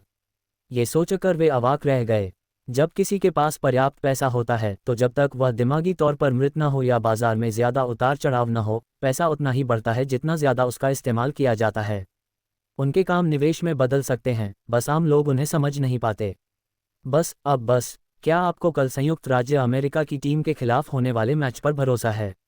लू चाओ ने पूछा। हालांकि मैदान पर शिवम ने अविश्वसनीय रूप से भयानक दबदबा दिखाया था, दूसरी तरफ फेई के एयर भी कम प्रभावशाली नहीं थी। उसने हर मैच 10:0 के स्कोर से जीता। परीक्षा में केवल 100 अंक ही आए, फिर भी 2 छात्रों ने 100 अंक प्राप्त किए। क्या आप सचमुच बता सकते हैं कि दोनों में से किसके बेहतर अंक थे? ये वाकई मुश्किल है। आराम करो, कल भी हम जीतेंगे और स्कोर केवल 10:0 होगा। ये शब्द सुनकर मुझे सुकून मिलता है, झुओ शांके ने किसी समय लिविंग रूम में चुपके से आते हुए कहा। हमारी भारत टीम इस दिन का बहुत लंबे समय से इंतजार कर रही थी। ... आज बहुत सारे लोग हैं। टीम प्रतियोगिता के आखिरी दिन कार्यक्रम को नानयांग विश्वविद्यालय के खेल परिसर में स्थानांतरित कर दिया गया था।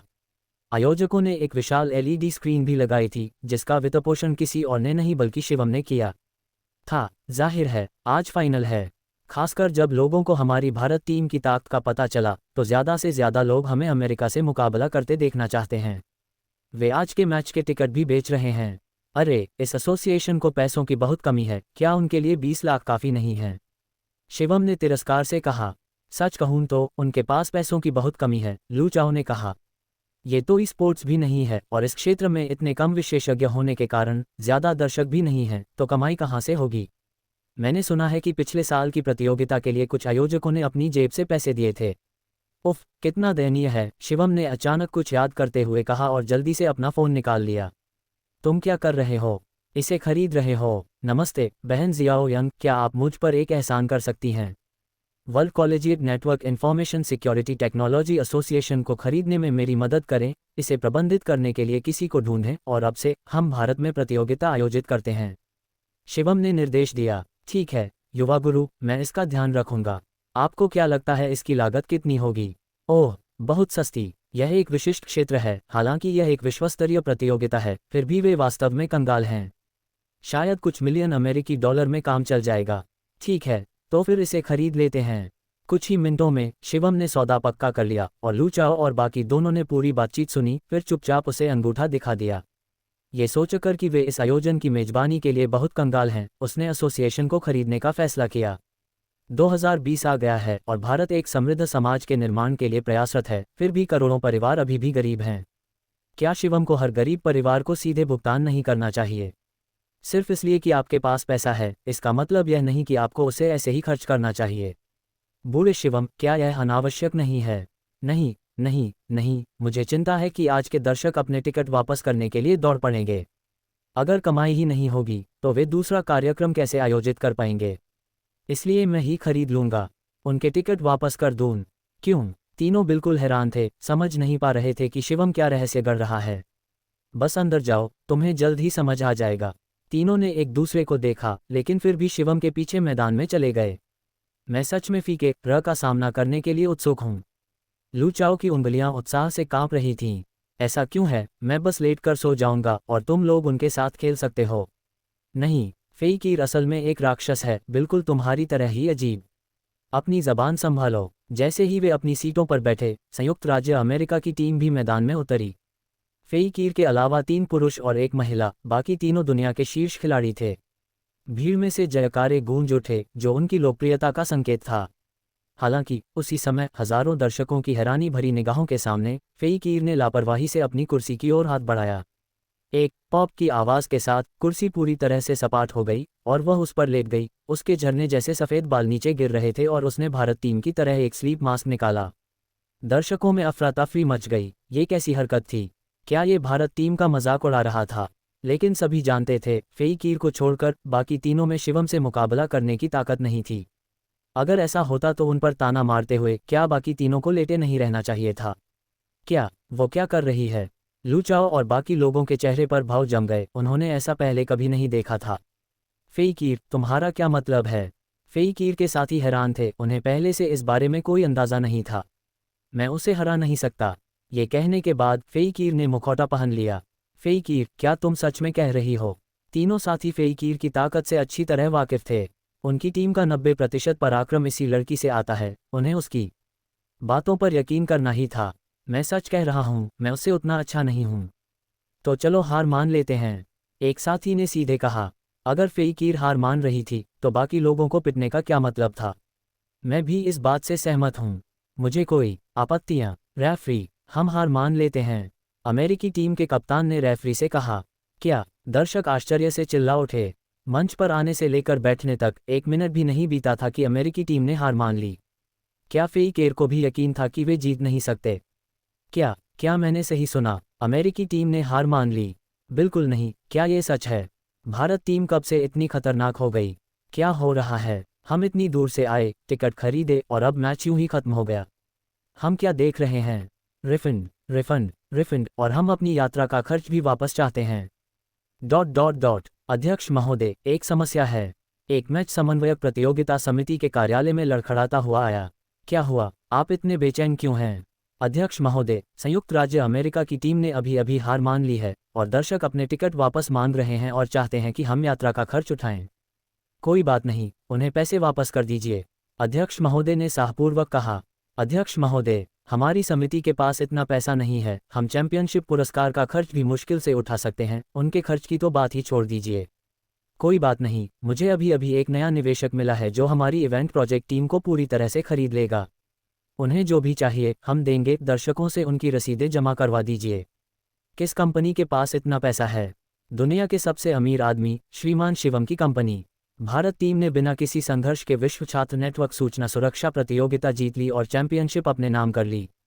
भारत ने विश्व स्तरीय विश्वविद्यालय छात्र सूचना सुरक्षा प्रतियोगिता की ट्रॉफी अपने नाम कर ली। भारत टीम की शिवम ने व्यक्तिगत प्रतियोगिता में फीकीर को हराकर प्रथम स्थान प्राप्त किया। प्रतिभाशाली लड़की फीकीर ने पहली बार सार्वजनिक रूप से स्वीकार किया है कि वह भारत की प्रतिभाशाली प्रतियोगी शिवम से कहीं कमतर है। विश्व चैंपियन दुनिया का सबसे अमीर आदमी भी है। आइए श्री शिवम के अनछुए रहस्यों को उजागर करें। टीम प्रतियोगिता समाप्त होने के बाद व्यक्तिगत प्रतियोगिता भी जल्द ही समाप्त हो गई। शिवम ने पूरी ताकत से चैंपियनशिप जीत ली। चैंपियनशिप प्रतियोगिता में ये साबित करने के लिए कि वह पीछे नहीं हट रही है, फीकीर ने विशेष रूप से क्लोज अप फिल्मांकन स्वीकार किया। उसकी चाल और गति उसकी सामान्य प्रतिस्पर्धा से अलग नहीं थी, लेकिन शिवम के किलेनुमा रक्षा क्षेत्र के सामने वह भी उतनी ही असहाय थी, जबकि शिवम ने उसके रक्षा क्षेत्र को भेदने में 30 सेकंड से भी कम समय लगाया। इस बिंदु पर सभी संशयवादियों के मुंह बंद हो गए। विभिन्न देशों की टीमें एक एक करके अपने अपने देशों को लौट गईं और भारत टीम के अन्य 3 सदस्य टीम लीडर जुहो शांके के साथ शिवम के निजी जेट द्वारा वापस भेजे जाने पर ट्रॉफी थामे रहे, जबकि शिवम सिंगापुर में अकेली रहीं। जाहिर है जो पीछे रह गई वह फीकीर थी। वे फिर से उसी समुद्र तट पर आए जहां उस दिन उनकी आधिकारिक मुलाकात हुई थी। क्या तुम्हारे साथी ठीक थे? हाँ, वे ठीक हैं। उनकी ताकत वैसे भी सामान्य स्तर की थी। अगर घर पर डांट भी पड़े तो वह सिर्फ मुझ पर ही पड़ेगी, फीकीर ने उदासीनता से कहा। तुम बहुत स्पष्टवादी लग रही हो। ये तो अपने ही देश के साथ गद्दारी करने के बराबर है। क्या यह इसके लायक है? शिवम को साफ पता था कि अगर वे अपना काम पूरा कर लेते हैं तो फीकीर पूरे अमेरिका की दुश्मन बन जाएगी। कोई बात नहीं, आखिरकार उन्होंने मुझे और मेरे परिवार को कभी इंसान ही नहीं समझा, फीकीर ने एक हल्की मुस्कान बिखेरी। चूंकि वह समझदार थी, इसलिए उसे लंबे समय तक एक अंधेरी प्रयोगशाला में बंद रखा गया था। बड़ी होने और विश्वविद्यालय में प्रवेश लेने के बाद भी दिन में स्कूल में कक्षाओं में जाने के अलावा उसका बाकी समय प्रयोगशाला में ही बीतता था। स्कूल उसके लिए बस एक बड़ा पिंजरा था। उसका परिवार भी लंबे समय से उस संगठन के नियंत्रण में था, सिर्फ दिखावे के लिए आज़ाद, और एक जहरीला सांप हमेशा उनके पीछे घात लगाए रहता था। यह अजीब है, चूंकि तुम उनके लिए इतनी महत्वपूर्ण हो तो क्या कोई तुम पर नज़र नहीं रख सकता या हर समय तुम्हारी रक्षा नहीं कर सकता? शिवम ने पूछा। बिल्कुल हैं, सेंट सेंचुअरी ने सीधे 3 महाशक्ति उपयोगकर्ताओं को मेरा पीछा करने के लिए भेजा था। कई अन्य संगठनों ने मेरे शरीर का अध्ययन करने के लिए मुझे ले जाने की कोशिश की, लेकिन वे सभी मारे गए। जैसा मैंने सोचा था, शिवम ने सिर हिलाया। महाशक्ति उपयोगकर्ता किसी दूसरे देश के अंदरूनी हिस्से में ज्यादा देर तक नहीं रह सकते। सिंगापुर के सीमित आकार को देखते हुए वे तीनों शायद सीमा पर ही रुके हुए थे। ठीक है, चलो, शिवम ने कहा। सिर्फ हम दोनों? बिल्कुल नहीं, शिवम ने कहा। मत भूलना, मैं दूसरी पीढ़ी का अमीर हूँ। क्या तुमने कभी किसी दूसरी पीढ़ी के अमीर लोगों को अकेले लड़ते देखा है? उसने आगे कहा। जाहिर है, जब मैं ऊब जाता हूँ या मेरे हाथ खुजलाने लगते हैं तो मुझे खुद ही कुछ करना अच्छा लगता है। मैंने कभी नहीं सोचा था कि तुम मजाक कर सकते हो। फीके र ने एक दुर्लभ मुस्कान दिखाई, हालांकि वह अभी भी थोड़ी फीकी लग रही थी। चिंता मत करो, मेरा परिवार इस धरती पर हर जगह है, शिवम ने कहा। तुम्हारे परिवार पर नियंत्रण है ना? हाँ, और उन्हें धीरे धीरे असर करने वाला जहर दिया गया था। वे लगातार मारक दवाएं लेकर ही जिंदा रह सकते हैं, इसलिए मुझे उनके शोध में सहयोग करना होगा। फीकीर इतनी थकी हुई इसलिए थी क्योंकि उसे लंबे समय से विभिन्न प्रयोगों के लिए एक परीक्षण विषय के रूप में इस्तेमाल किया जा रहा था। बस अंदर घुस जाओ और उन्हें बचा लो, फिर उनके मुख्यालय को तोड़ दो। तुम इसे आसान बना रहे हो, फीकीर हंसी, भले ही पूरा अमेरिका ऐसा कहने की हिम्मत न करे। वे उन्हें सहयोग करने के लिए केवल रिश्वत दे सकते थे। खैर, वे वही हैं, मैं हूँ। ये तो बस एक छोटा सा संगठन है, मेरा परिवार इसे नष्ट करने के लिए किसी को भी भेज सकता है। छोटा संगठन? सिर्फ तुम ही ऐसा कहने की हिम्मत कर सकते हो, फीकीर ने कहा। हम वहां कैसे पहुंचेंगे? वहां गाड़ी चलाओ, शिवम ने तुरंत जियाओयी को आदेश दिया। जियाओयी, संशोधित सूर्य देवता को लाओ। मेजबान, मैं इसे कल आपके पास लाया था। यह आपके ठीक सामने है, ऑप्टिकल छलावरण में छिपा हुआ। कितना प्रभावशाली! शिवम ने इधर उधर देखा, उसे सामने कुछ भी दिखाई नहीं दे रहा था। ऑप्टिकल छलावरण को निष्क्रिय करो, शिवम ने कहा। जैसे ही उसने आदेश दिया, उसके 5 मीटर आगे एक स्पोर्ट्स कार का आकार धीरे धीरे उभर आया। यह अभी भी वही सूर्य देवता था, लेकिन अब गाड़ी के पीछे एक बहुत ही अजीब शंकु के आकार का उपकरण था। यह क्या है? फीके र ने पहले कभी ऐसा अजीब इंजन नहीं देखा था। ओह, इस चीज को सोलर फनेस कहते हैं। वान कान के ससुर से मिलने के बाद शिवम के मन में कार को संशोधित करने का विचार आया, इसलिए उसने जियाओयी से कार में एक सोलर फनेस लगवाया। यह सौर भट्टी एक वैचारिक अर्धस्थायी ऊर्जा तंत्र था जो एनीमे कृतियों में पाया जाता था, जो पृथ्वीवासियों के लिए एक दूर का सपना था, लेकिन दूसरी स्तरीय सभ्यता ने इस तकनीक को पहले ही परिपक्वता तक विकसित कर लिया था। ये हवा में तैरती हुई ब्रह्मांडीय स्रोत शक्ति को स्वचालित रूप से एकत्रित करता था, लगातार एक उच्च ऊर्जा कण उत्पन्न करता था जिसे जीएन कण कहा जाता है, और साथ ही अपार ऊर्जा उत्पन्न करता था। मुक्त जीएन कण गुरुत्वाकर्षण विरोधी ऊर्जा उत्पन्न कर सकते थे, जिससे विभिन्न वाहनों को तीव्र गति प्राप्त होती थी। उत्पन्न ऊर्जा का उपयोग हथियार के रूप में भी किया जा सकता था, लेकिन उच्च लागत और जटिल शिल्प कौशल के कारण इसे बनाना बहुत कठिन था। संयोग से पिछली बार शिवम हुआई द्वारा भेजे गए पैकेज में अधिकांश सामग्री मौजूद थी, इसलिए कुछ समय बाद जियाओई ने सफलतापूर्वक एक पूर्ण सौर भट्टी का निर्माण कर लिया। यह अद्भुत चीज़ एक बड़े ब्रह्मांडीय युद्धपोत को शक्ति प्रदान कर सकती है। कुछ सेकंड के लिए चार्ज करने पर एक शहर नष्ट हो सकता है, फिर भी आप इसे स्पोर्ट्स कार के इंजन के रूप में उपयोग करते हैं। ये कितनी बर्बादी है, जियाओ यी ने कहा। कोई बात नहीं, अगर मैं इसे अब और नहीं चलाऊंगा तो क्या मैं इसे खोलकर किसी और चीज़ पर नहीं लगा सकता? शिवम ने बेपरवाही से कहा। शुरू करो, दरवाजे खोलो। शिवम जुए ने आदेश दिया। जैसे ही गाड़ी धीरे धीरे जमीन से लगभग 30 सेंटीमीटर ऊपर उठी और गलविंग दरवाजे खुल गए। ऊपर आओ। शिवम सबसे पहले ऊपर गई और फेईकीर की ओर हाथ बढ़ाया। तुमने ये कैसे किया? फेईकीर के दिमाग में गहन ज्ञान भरा हुआ था। वह इसे गुरुत्वाकर्षण विरोधी प्रणाली जैसा समझ सकती थी, लेकिन क्या इसे सचमुच साकार किया जा सकता है? मुझसे यह मत पूछो कि यह कैसे होता है, बस इतना जान लो कि ऐसा कुछ भी नहीं है जो मैं नहीं कर सकती। शिवम ने आत्मसंतुष्ट होकर कहा। अगर तुम पूछोगी तो जवाब यही है कि यह अद्भुत है। मेरे साथ जो भी हो, कृपया इसे स्वाभाविक रूप से स्वीकार करो। फेईकीर अवाक रह गई। जैसे ही वह कार में बैठी, वह अविश्वसनीय रूप से स्थिर निकली, जरा भी हिली नहीं और असाधारण रूप से आरामदायक थी। चल पड़ो। गंतव्य अमेरिकी तटीय पर्वत। पुष्टि हो गई। गंतव्य अमेरिकी तटीय पर्वत। मानवीय गर्मजोशी से भरी आवाज के साथ गाड़ी शांत समुद्र की सतह को चीरती हुई, लगातार गति पकड़ती हुई और किसी हवाई जहाज से भी कहीं ज्यादा तेज गति से अमेरिका की ओर दौड़ पड़ी। सिंगापुर की राष्ट्रीय सीमा के बाहर एक निर्जन द्वीप पर एक छोटा सा तंबू खड़ा था, जिसके पास आग जल रही थी। एक जैसी वर्दी पहने 3 आदमी आग पर एक बड़ी समुद्री मछली भून रहे थे। अचानक उनमें से एक आदमी ने अपना कान छुआ। उसका पहले जैसा शांत भाव उलझन में बदल गया। क्या है, हेग? क्या ये मुख्यालय से कोई संदेश है? समूह के सबसे छोटे आदमी ने पूछा। ये मुख्यालय नहीं है। संयुक्त राज्य अमेरिका की टीम के नेता ने अभी अभी मुझे बताया है कि प्रतियोगिता समाप्त होने के बाद फीकीर उनके साथ नहीं गई। हेग नाम का वह आदमी विशालकाय था, 2 मीटर से भी ज्यादा लंबा। लक्स, मॉनिटर खोलो और देखो वह अब कहाँ है। फेकीर की गतिविधियों पर लगातार नजर रखने के लिए इन 3 महाशक्ति उपयोगकर्ताओं ने उस पर एक ट्रैकिंग डिवाइस लगा रखा था। इस डिवाइस की सटीकता और रेंज बहुत अच्छी थी, जिससे वे सिंगापुर के बाहर से भी उसकी लोकेशन देख सकते थे। लक्स ने अपनी कलाई पर लगे उपकरण से एक छोटी डिस्प्ले स्क्रीन को एडजस्ट किया, जिस पर एक साधारण सा नक्शा दिखाई दे रहा था जिसमें एक छोटा सा लाल बिंदु फीकीर की स्थिति दर्शा रहा था। लेकिन अजीब बात यह थी कि लाल बिंदु अविश्वसनीय गति से घूम रहा था, एक सामान्य हवाई जहाज की गति से भी कहीं ज्यादा। फेनरर, लगता है फीकीर को कुछ हो गया है। वह मैक 24 की गति से हमारी दिशा में बढ़ रही है। क्या, मैक 24? फेनरर ने जल्दी से अपने हाथ में पकड़ी हुई मछली को उठाया और लक्स का हाथ पकड़ लिया। ये सचमुच मैक 24 है। उसके माथे की रक्तवाहिकाएं जोर से धड़कने लगी। एक सामान्य यात्री विमान मैक 1 से ज्यादा गति नहीं पकड़ता। मैक 24 ध्वनि की गति से 24 गुना ज्यादा था। क्या वह बिना हवाई जहाज लिए सिंगापुर नहीं चली गई थी? क्या वह किसी रॉकेट पर सवार थी? क्या वह अंतरिक्ष जा रही थी? आखिर क्या हो रहा है? क्या किसी संगठन ने उसका अपहरण कर लिया है? क्या सिंगापुर के महाशक्ति उपयोगकर्ता अपना काम नहीं कर रहे हैं? असंभव। रॉकेट के अलावा क्या आपने किसी विमान के इतनी गति तक पहुंचने के बारे में सुना है? मैक 24 पहले ब्रह्मांडीय वेग से भी तेज है। चलो जल्दी से देखते हैं। इस गति से वे जल्द ही यहाँ से गुजर जाएंगे।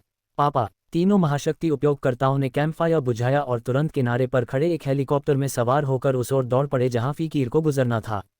कहाँ? वे लाल बिंदु को पास आते हुए देख सकते थे, लेकिन आकाश में कुछ भी असामान्य नहीं देख पा रहे थे।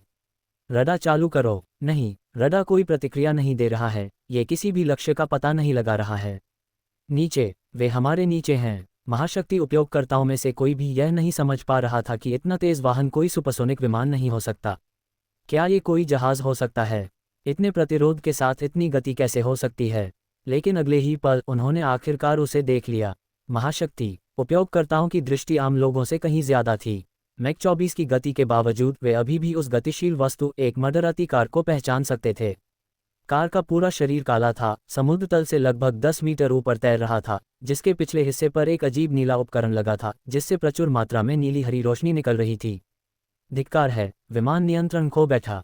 लक्स ने हेलीकॉप्टर को चलाने की बहुत कोशिश की, लेकिन सारे उपकरण विफल हो गए।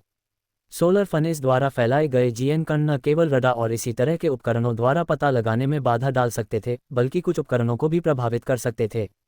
फीकीर पर लगे ट्रैकिंग उपकरण के विशेष सिद्धांत के कारण वे उसे देख सकते थे, अन्यथा वह उनकी नाक के नीचे ही गायब हो जाती।